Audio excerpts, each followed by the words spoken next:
welcome to part 2 of Making the Bible Come Alive. Now in part 1 we talked about it is important to know what you're going to teach, but just as important to know how you're going to teach it. Don't bring the truth of God's Word to your kids on a trash can lid. In other words, choose the most effective way to connect the truth of God's Word to your kids. And to do that, we talked about engaging your kids, we talked about their attention span, we talked about helping them to become a part through hand motions, through things, words they're listening to as you read the Bible, through helping act it out, holding signs, helping plan it out, by doing more than just sitting and listening, but actually being engaged in the teaching. We want our kids to walk out hungering for more. We want them to walk out having had a blast learning God's Word. Remember, if it's worth remembering, it's also worth repeating. Why did I say that? We said it last time, we're saying it again. Why? Because it's worth remembering. If something's worth remembering, it's worth repeating. So with Bible stories, look for ways to tell them several times. By reading the story, by teaching the story creatively, by reviewing the story as well. And then we ended by going over the 10 Commandments to simply show how you can take almost anything, whether it's a theological point or whether it's a Bible story, and you can connect it to kids in ways where they're involved, using their hands, their voices, their actions, them being a part of what you're teaching, and not just a passive learner.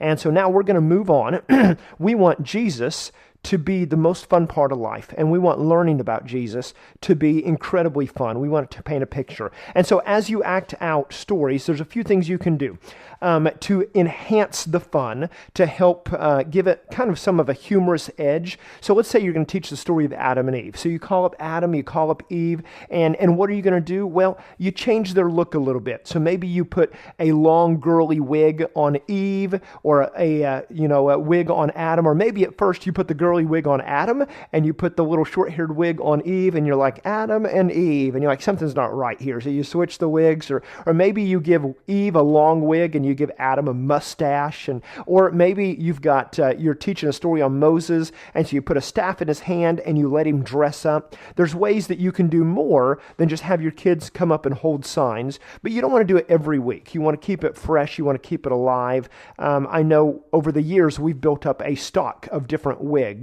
and some of our wigs our kids will only see 1 or 2 times a year. And sometimes we'll be going through and we'll be like, okay, this is going to be King Ahab. What kind of wig should we give him? Should we give him this spike wig? Should we give him the big wig? What about we've got this kind of wig that has girly wig, and it's got these 2 big, fluffy hair things on the sides. A clown wig. What kind of wig should we let kids sometimes be a part of it too?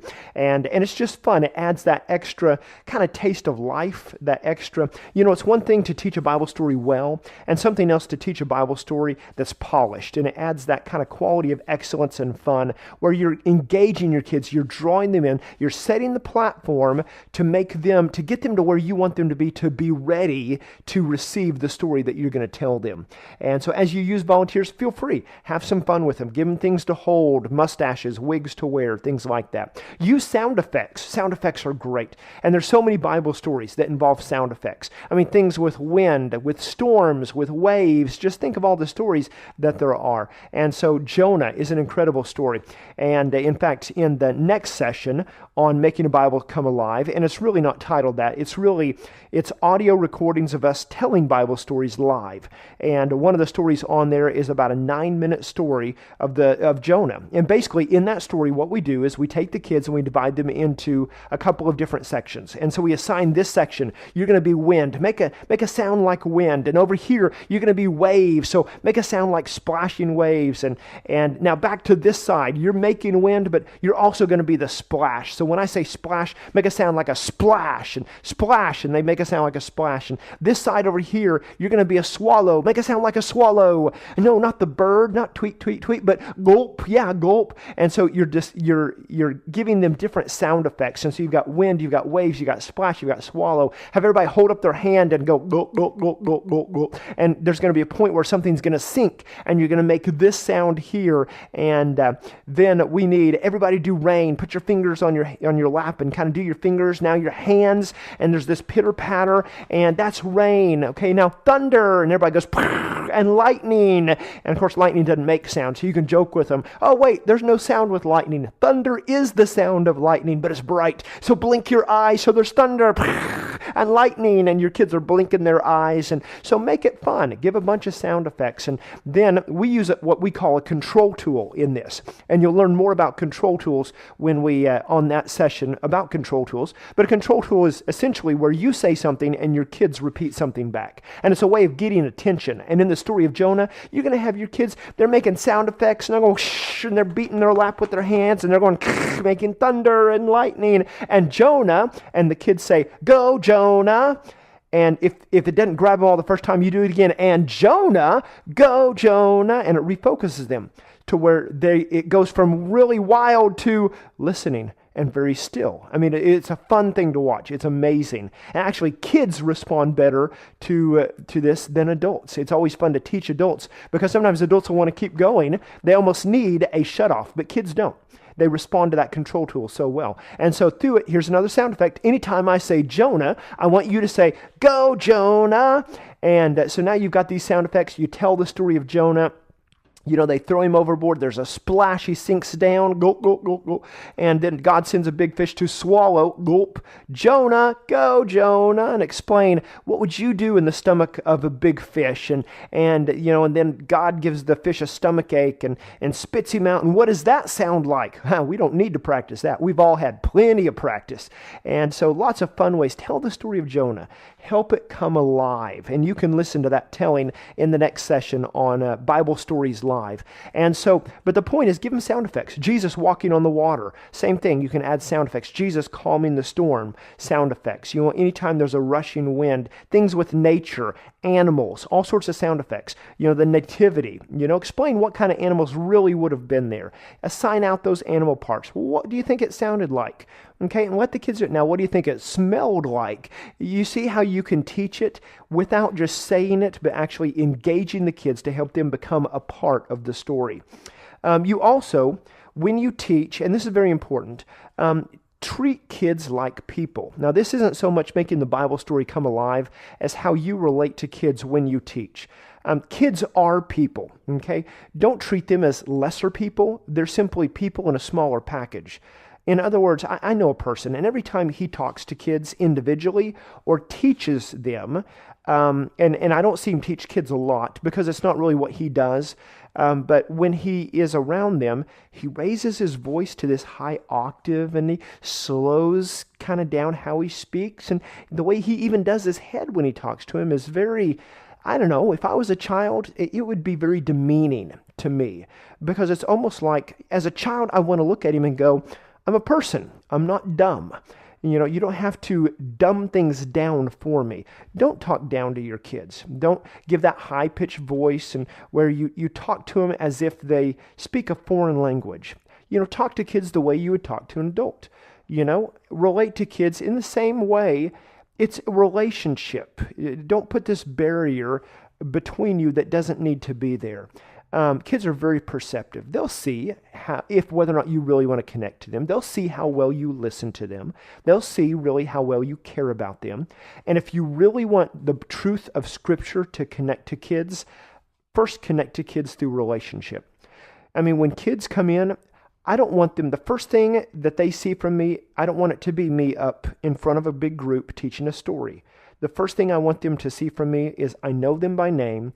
I'm giving them a high five. I'm talking to them about their day, that I care about them, that I love them. Because if they see a genuine care that I have for them, when I get up to teach, they're going to listen more. You know why? Because they know me. Because I know them. I know them by name. Because I know what's going on in their life. And so when I'm sitting there going, more than anything else, I want you to follow Jesus. And I look at them right in the eye, they know I mean that. And I don't mean that to the whole group. I mean that to them as an individual because I care about them. And so build your teaching off of your relationship with your kids. Now think back. Think back to your teachers in elementary, whether it was at church or at school. And think back to your favorite teachers. What do you remember the most about them? The chances are you probably don't remember a single lesson that they taught. Now, it doesn't mean that the knowledge isn't there. I mean, somebody taught you how to do math. You may not remember a single lesson, but you still have that foundation working in your life. But a lot of times when you look back to your favorite teachers, the teachers that you enjoyed learning from the most, the teachers that taught you the most, that you really got the most from, many times what you'll find is what you remember is not the lessons. What you remember is how they related to you. You remember the relationship you had with them. You remember the care they showed. Hey, when I got hurt that day, my teacher was there. Hey, when such and such happened, my teacher was there. You remember the relationship. So if you want to really make the Bible come alive, then build the relationship before you get to the point where you're doing the teaching. When I walk in to a church I've never been at before, and let's say I'm going to do a special night of their vacation Bible school, I get there, I know I'm only there one night. Well, how can I really connect to the kids? Well, I'll pull out a hand illusion. And as soon as I get there, I'll start doing an illusion with the kids.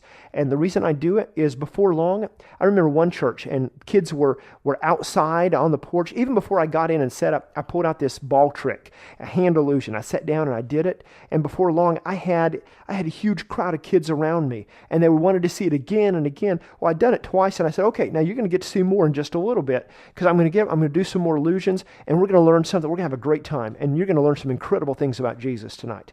And I walked in, and it took about 5 minutes. But when I stepped in front of those kids to teach, they wanted to hear what I had to say because I had already whet their appetite.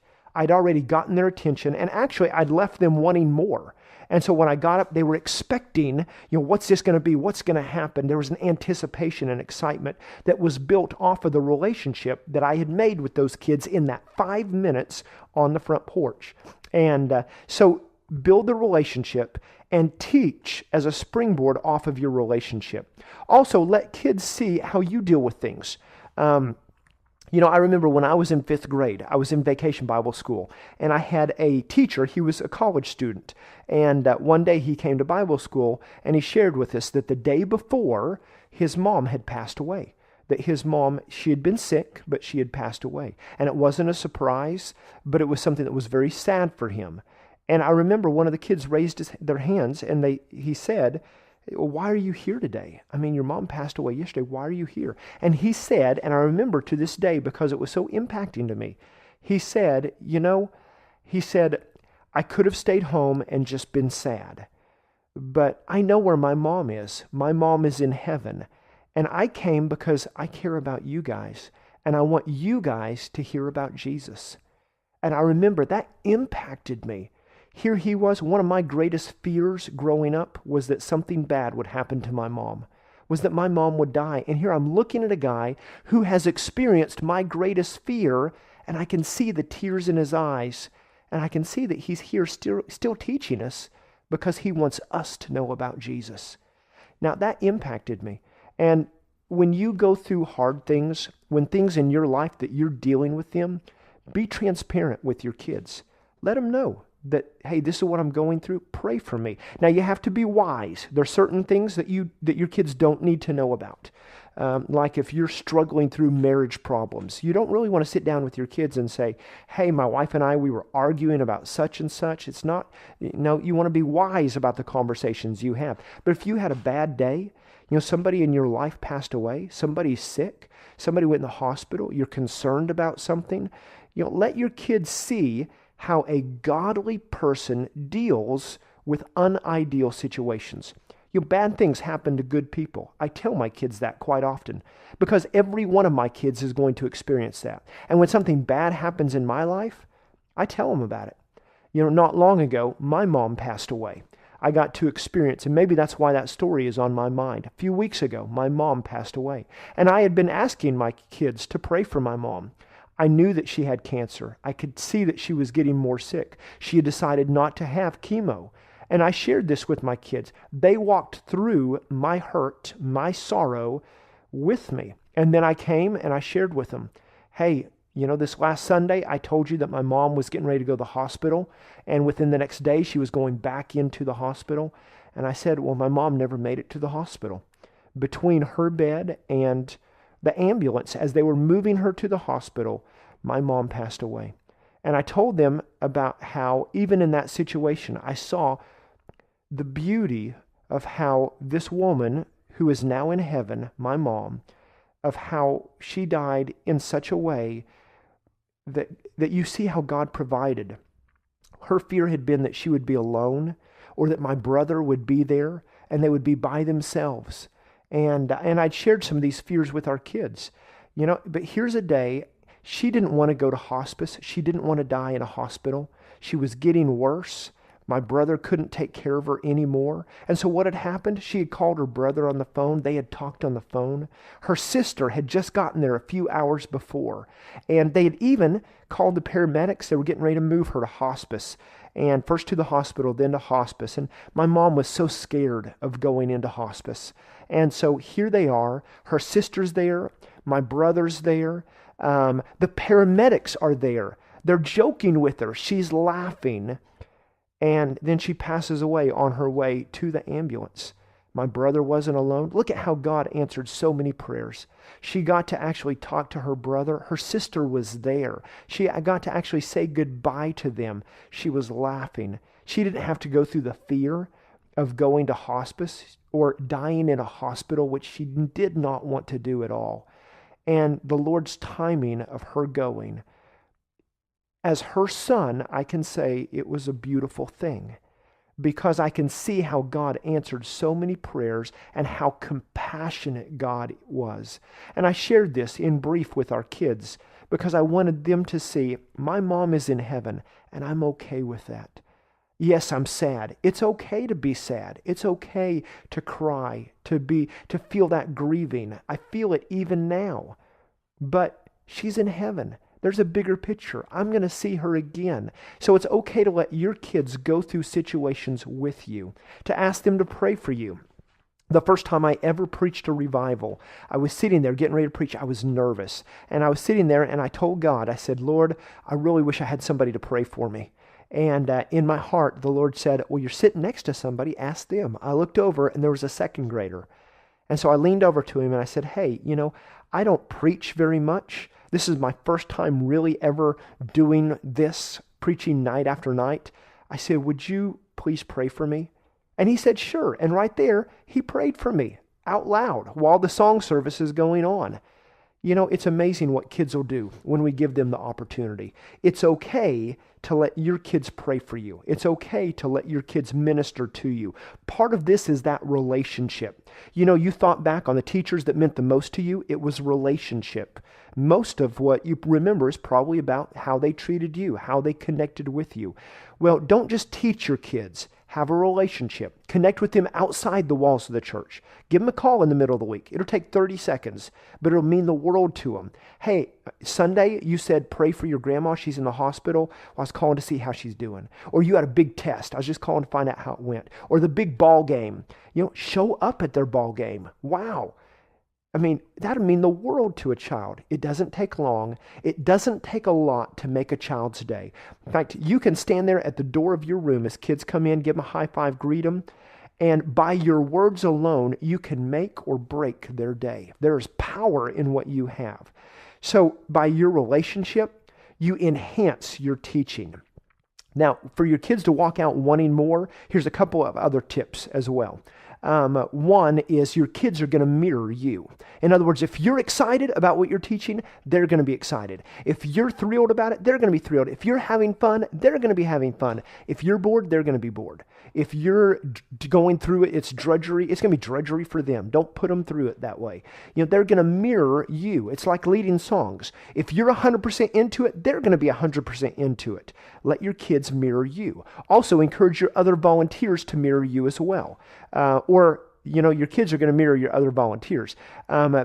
Other volunteers, when I go in to evaluate a children's ministry or a youth ministry, I'll go in and the first thing I look for is where are the volunteers? And many times you'll find them congregated at the back of the room talking with other volunteers. They're not where the action is.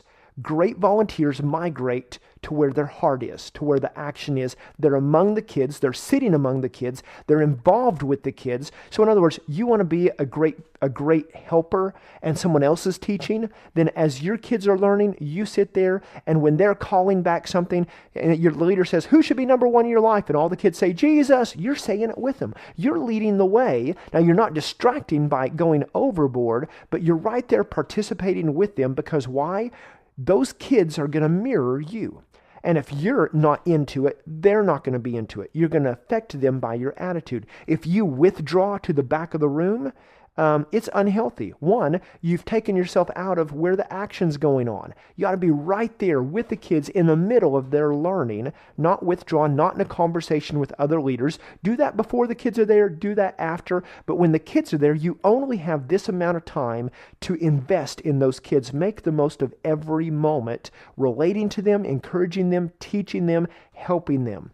And so that's something you can do. Another suggestion is take a survey with your kids. Ask them what they love about church. Ask them what they would change about church, what their favorite thing is, what their least favorite thing is. Their answers might surprise you. You know, we had a child, and his dad and him were at Six Flags in Texas, and our church was about 3 hours from there. And they were getting ready to leave, and boy, their child was just begging. He was a second grader. He was begging, let's go on that roller coaster one more time. Let's go get in line. And Dad told him, he said, you know, that line it's over an hour. And if we get in that line and we wait for the roller coaster, now I'm going to let you decide. But if we get in that line, we're going to leave so late. By the time we get back home, it's going to be too late. We're going to miss church tomorrow morning. And so immediately his son said, let's go. Because his son had rather be at church and not miss kids' church than to stay and do the thrilling roller coaster, what he was wanting to do. There was a little girl in our church, and she was getting ready to go out to Disney World, and her parents had surprised her. They're going to Disney World, and then she found out they were going over the weekend. Tears came to her eyes, and she told her mom, but I don't want to miss church, because she didn't want to miss what we were doing in children's worship. You see, you want your kids to be hungering, to be a part of God's Word, to come to church excited, to come to church expecting what's going to happen today, anticipating, and give them little tastes. Last night I was teaching our students, and I told them, I said, this Sunday morning, you know, we're going to choose a couple of volunteers. And I told them we're going to choose a couple of good listeners. I said, we're going to watch you tonight. We're going to watch you Sunday. We're going to choose a couple of good listeners, and we're going to use, and it involves this, a trash bag. It involves a shower cap. It involves goggles, a chair, and either your choice of chocolate syrup, caramel, or whipped cream. And didn't tell them what I was going to do, but I wanted to simply plant that seed so that when they come Sunday morning, especially when they walk in and they see a paint sheet down and they see the trash bags and the shower caps and the goggles, they'll go, oh yeah. And then suddenly there's this energy, this excitement. What's going to happen today? One of my associates taught recently, and kids came in and she had all these signs all over the front of the room on both sides. And as soon as kids walked in, they were looking at them, and there were some questions written, and they were already sitting down answering the questions, trying to figure out. And one of the kids came up and said, what's going on today? You see, just the setup had created the energy to where the kids were anticipating, okay, what are we going to do? What are we going to learn? So you can engage your kids even before you start teaching through your relationship, through your setup, and through just those tidbits you give them. Send them a postcard. Last week at our church was Howdy Day. And so we sent a postcard to our kids and said, hey, this Sunday's Howdy Day. They knew we were having pony rides. This Sunday's Howdy Day. And some of our leaders are going to dress a little howdy-ish. And when you get there, we're probably going to say howdy. But all it did was just create this. And so when they walk in, we go, howdy. Suddenly it recalls back, oh yeah, today is, and there's this energy. Okay, something different is going to happen today. And we talked about God reigning and about how you control a horse by holding its reins. And when you let God reign in your life, you give him the reins. You let him have control. Whole lesson about that. And it tied into everything from the moment we said howdy to the kind of Western look that some of our leaders had to even some of our kids dressed Western. It was fun. It was different. And our kids walked away learning important life lessons. So be creative, have fun. And then the last thing I want you to remember, really, the last thing is your beginning point. Let your relationship with Christ be the very source of what you teach from. In other words, let your teaching, what you invest in your kids, let it come as an overflow of your own relationship with Christ. That you've been with God, that you're in love with God, and you are overflowing with his life, with his truth, with the knowledge of his word. It's overflowing out of you to your kids. And so prepare, not just prepare a lesson, prepare your heart. If I had the choice every Sunday of having teachers who had prepared lessons or prepared hearts, 10 times out of 10, I'm going to choose prepared hearts, because out of those prepared hearts, I'm going to get prepared lessons. And I'm going to get lessons that are not only prepared because it's in the lesson book, but prepared because it's a part of their life. So begin with your own walk with Christ. Fall in love with Jesus. Fall in love with His Word. Don't let teaching be a burden. And if it is, ask God to make it alive to you. And then out of that life, let your teaching come. And so I want to encourage you again, as you teach your kids, use tools to make the Bible come alive. We're going to review them very quickly. Hand motions, sound effects, volunteers, act out the story, wigs, mustaches. Let your kids be a part of the planning. Let them tell the story. Let them try to figure it out. Engage them. Use the sound effects, stories of Jonah, wind, waves. Let it come alive. Remember how we taught the 10 Commandments. Anything can be taught in a way that engages kids. Just because they have a short attention span doesn't mean you have to teach short. What it means is you have to teach wise. Every few minutes you're doing something different to re-engage your kids so they walk out with the incredible truth of God and life lessons that will last them forever.